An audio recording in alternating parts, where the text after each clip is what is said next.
السلام علیکم ورحمۃ اللہ وبرکاتہ۔ اعوذ باللہ من الشیطان الرجیم، بسم اللہ الرحمن الرحیم۔ وقال نسوة في المدينة امرأة العزيز تراود فتاها عن نفسه قد شغفها حبا إنا لنراها في ضلال مبين۔ صدق اللہ العلی العظیم۔ اللہم صل علی سیدنا ومولانا محمد النبی الأمی وعلى آلہ واصحابہ وبارک وسلم وصل علیہ۔ معزز بھائیوں اور بہنوں، آج کا درس قرآن آیت مقدسہ نمبر 30 تا 32 پر مشتمل ہے۔ سورہ یوسف ماشاءاللہ چل رہی ہے۔ سورہ یوسف کی آیات مقدسہ ہیں اور پارہ نمبر 12 ہے۔ اللہ رب العزت ان آیات کا فہم، ان کا شعور، اعلیٰ نظریہ اور ان کی جو حکمتیں ہیں وہ ہمیں دور حاضر میں سمجھنے کی توفیق عطا فرمائے اور پھر ان پر عمل کی توفیق اور صلاحیت عطا فرمائے۔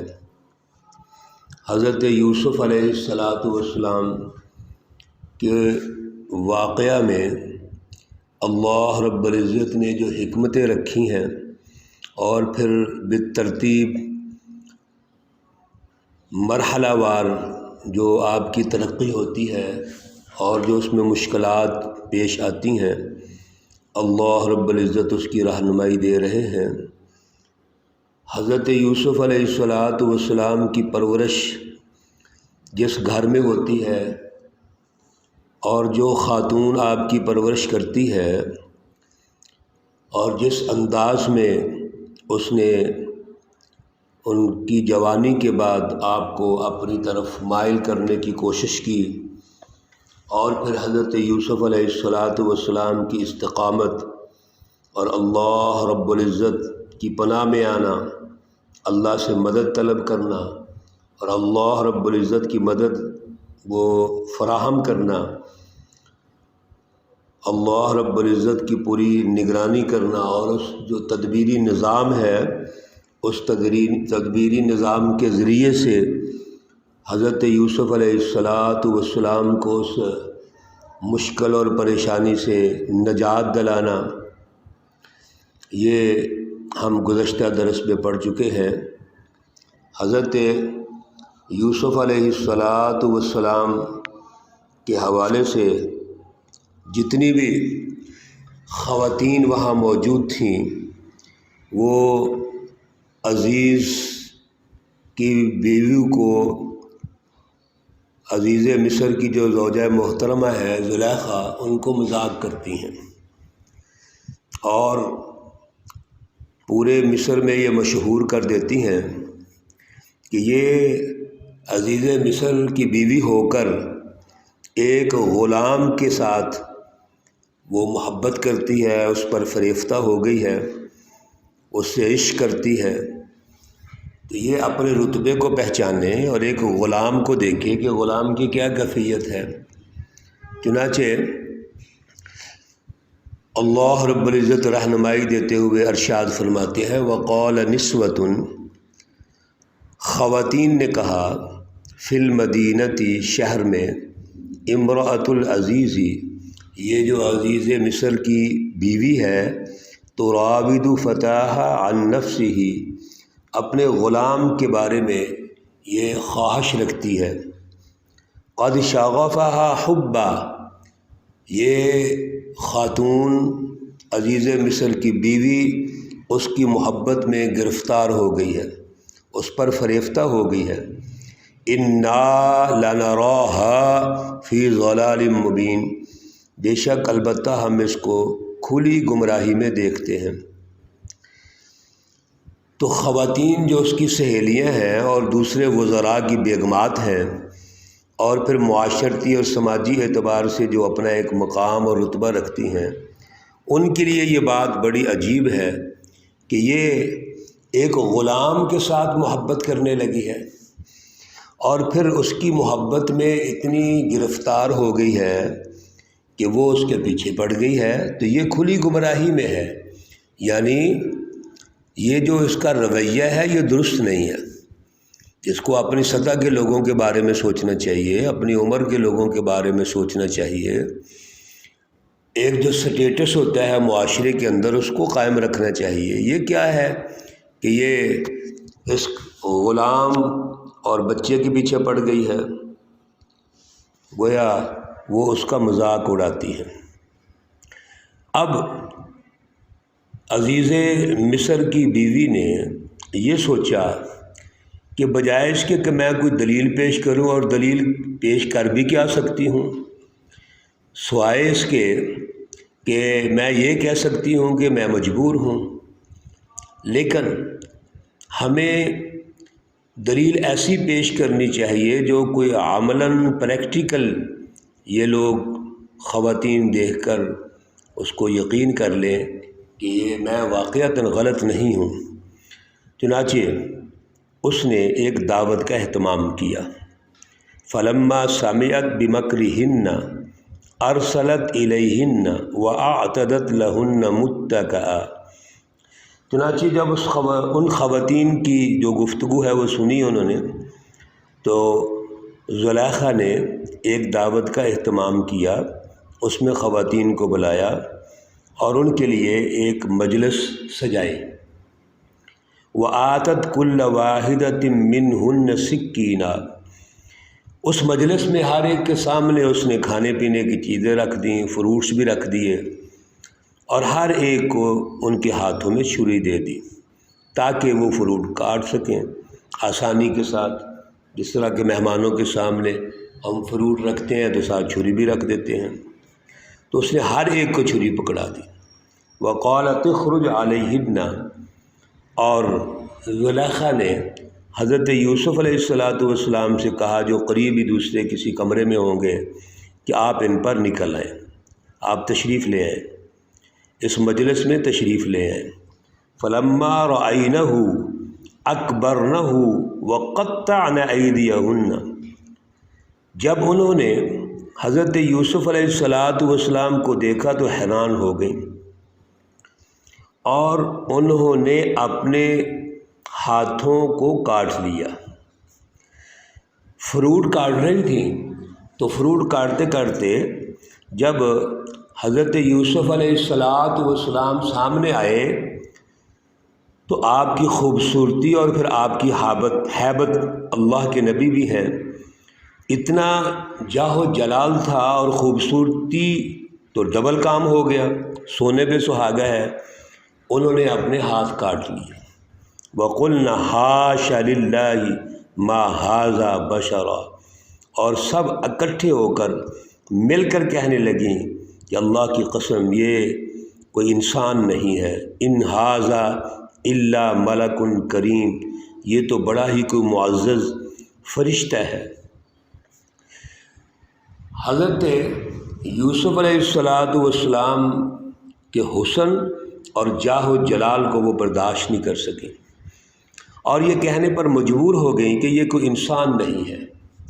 مقصد یہی ہے کہ زلیخا جس کی وجہ سے اتنا فریفتہ ہے اور ان کی عاشقہ ہو گئی ہے، تو یہ یقیناً بہت بڑا کوئی اس طرح کی ہستی ہے کہ جس کے جادو کے نتیجے میں فریفتہ ہو سکتی ہے۔ گویا حضرت یوسف علیہ السلام کے ساتھ جو اس کا ایک تعلق اور جس کا وہ اظہار کرتی ہے، وہ درست بات کر رہی ہے، یہ کوئی بہت بڑی شخصیت ہے۔ قالت فذلکن الذی لمتننی فیہ، اب زلیخا کو یہ موقع مل گیا کہ وہ اپنی بات کو آگے بڑھا سکتی ہے، اور پھر جس کی وجہ سے وہ طعن و تشنیع کا شکار تھی، وہ یہ دیکھ کر اور اس ماحول کو اختیار کرنے کے بعد وہ یہ کہہ سکتی ہے کہ جناب جو میرا دعویٰ تھا یا میرے خیالات تھے وہ درست تھے۔ چنانچہ وہ بول پڑی اور کہنے لگی فَذَلِكُنَّ الَّذِي لُمْتُنَّنِي فِيهِ، بس یہی وہ ہستی ہے جس کے بارے میں تم مجھے طعنہ دیتی تھی۔ تو کیا میرا جو عشق ہے یا میری جو چاہت اور خواہش ہے، یا میں ایک غلام کے ساتھ جس طرح پیار اور محبت کر رہی ہوں یا اظہار کر رہی ہوں، میں کو غلط کر رہی ہوں؟ گویا اس نے پریکٹیکلی اس ماحول میں یہ ثابت کر دیا کہ میں درست ہوں۔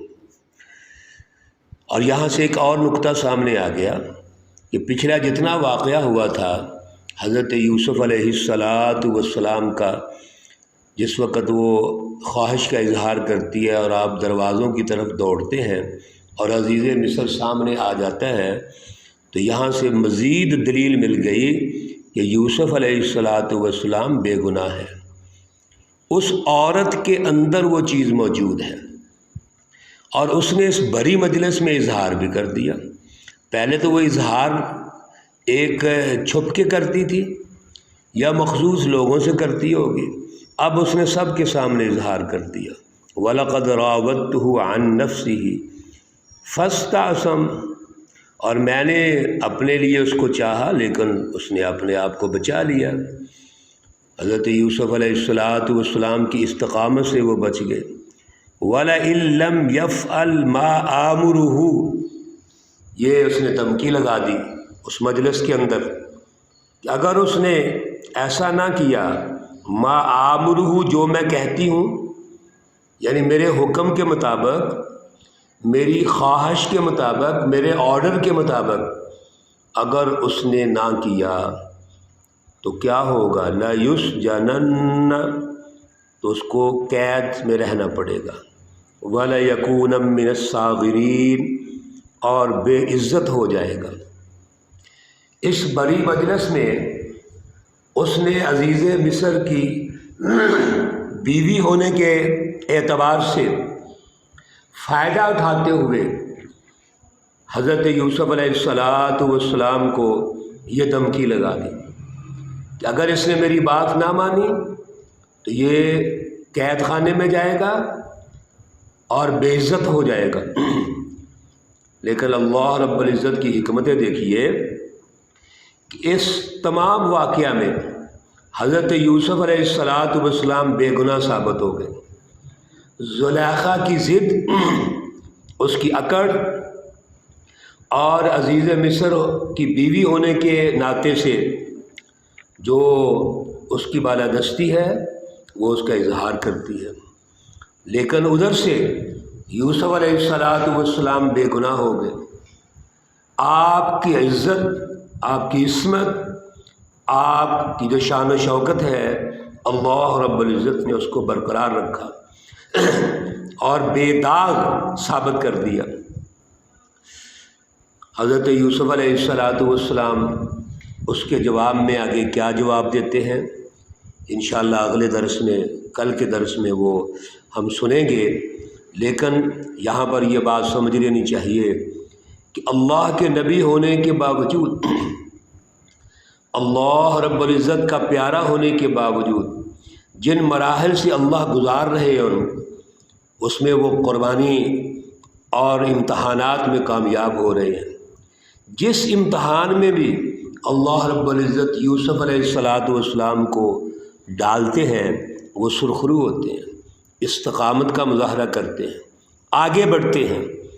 ہمارے لیے بھی یہی درس ہے کہ کسی قسم کے امتحان میں جب اللہ کی رضا کے لیے ہمیں امتحان کو آتا ہے تو ہم نے اللہ کے لیے قربانی دینی ہے، اپنے خیالات کی، اپنے نظریات کی، اپنی جان اور مال کی، کسی طرح کی قربانی کیوں نہ دینی پڑے، ہم نے اس کے لیے قربانی دینی ہے۔ انشاءاللہ العزیز اللہ ہماری قربانی کو قبول فرمائیں گے۔ ہماری مدد فرمائیں گے۔ اللہ رب العزت تمام مرحومین و مرحومات کو جنت الفردوس میں اعلیٰ مقام عطا فرمائے۔ اللہ رب العزت تمام بیماروں کو شفائے کاملہ عاجلہ مستمرہ عطا فرمائے۔ ربنا تقبل منا انك انت السميع العليم وتب علينا انك انت التواب الرحيم وصلى الله تعالى على النبي الأمي محمد وعلى آله وأصحابه أجمعين برحمتك يا أرحم الراحمين۔ السلام علیکم ورحمۃ اللہ وبرکاتہ۔